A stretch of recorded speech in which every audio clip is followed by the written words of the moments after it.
American সেনাদের নিহতের তালিকায় রহস্যময় পরিবর্তন, যুদ্ধের হিসাবে নতুন বিতর্ক। পেন্টাগনের ডাটাবেজে আসলে কি ঘটেছিল?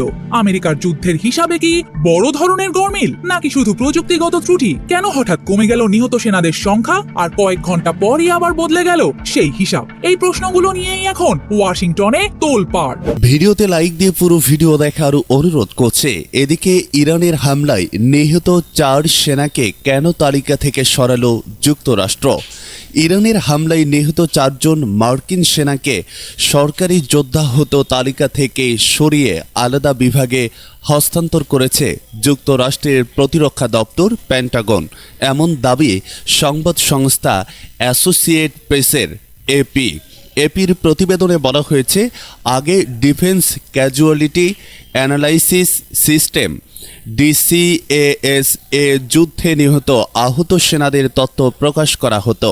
তবে গত সপ্তাহে নিহত 4 সেনা এবং বহু আহত সদস্যের তথ্য মূল তালিকা থেকে সরিয়ে বিদেশি অভিযান নামে নতুন একটি বিভাগে হস্তান্তর করা হয়।